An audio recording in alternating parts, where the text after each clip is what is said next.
हो या दलित, चुनाव जीतना है तो राजनीतिक दलों को ब्राह्मणों को साधना होगा, तो दलित और आदिवासियों को भी।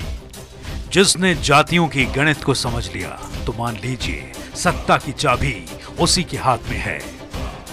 विकास और सुशासन पर जातिवादी राजनीति हमेशा से भारी रही है।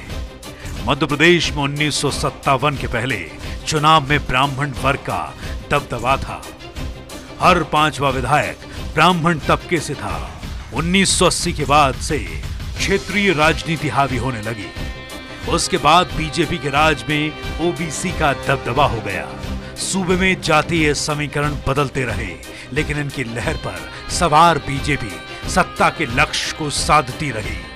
ब्राह्मण और बनियों की पार्टी बीजेपी ने ओबीसी और आदिवासियों की राजनीति शुरू कर दी, लेकिन अब बीजेपी के लिए अपने पुराने वोटर ब्राह्मण और बनियों को साधना भी एक बड़ी चुनौती है। बीजेपी जातीय राजनीति का गणित समझ गई है, इसीलिए इस चुनाव में अपने एक डिजिटल ऐप के जरिए वो जातीय डेटा कलेक्ट कर रही है और इसी के आधार पर उसकी रणनीति तय होगी। कैसे कंबल बांटे जा सकते हैं, कैसे साड़ियाँ बांटी जा सकती हैं, कैसे पैसा बांट करके वोट लिया जा सकता है, ये काम करने में वो निपुण रहे हैं। तो इसलिए उनका माइक्रो मैनेजमेंट शायद इस तरीके से होगा। अभी से कार्यकर्ता को तैयार कर रहे होंगे कि आपको कैसे चुनाव में वोट छीनना है, हथियाना। अब आपको बताते हैं प्रदेश में जाति और वर्ग का गणित। अनुसूचित जाति वर्ग की आबादी 23%। मालवा, निमाड़, महाकौशल में से 30 सीटों पर एससी वर्ग की भूमिका निर्णायक। विंध्य में 14% ब्राह्मण मतदाता ब्राह्मणों की भूमिका में निर्णायक। विंध्य में सर्वाधिक 29% सवर्ण मतदाता, करीब 50 लाख वोटर मुस्लिम।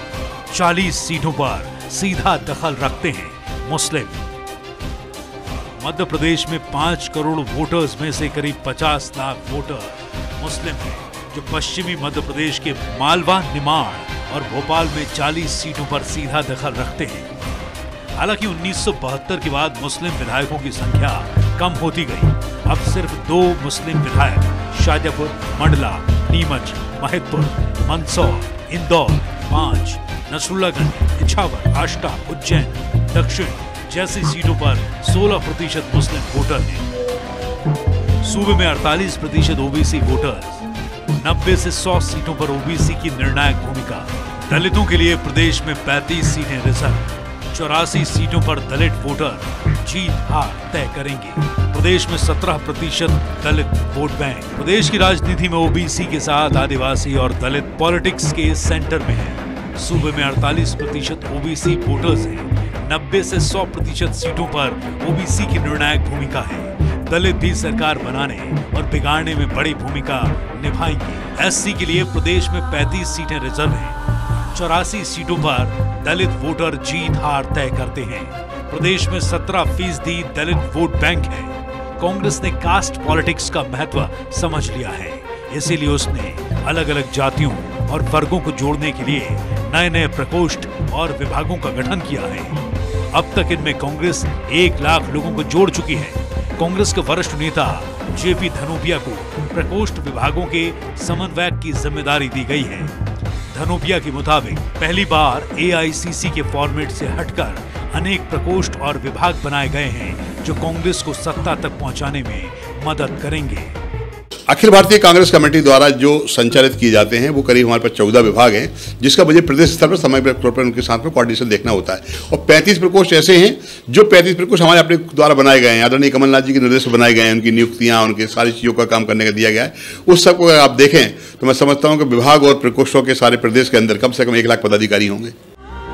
मध्य प्रदेश में दोनों प्रमुख सियासी दल जिस तरह से जातीय समीकरणों को साध रहे हैं, उससे एक बात तो साफ है कि लगातार ट्रेंड करने वाला विकास का मुद्दा चुनावी सफर में खूंटी पर टंग जाएगा।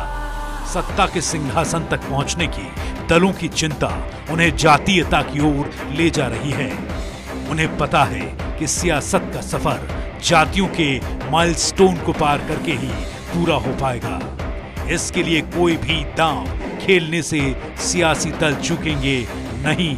शायद इसीलिए साहिल इमरान कहते हैं, फिर सियासत की महक आने लगी है तुझको, जाने अब कौन मेरे शहर में बेघर होगा।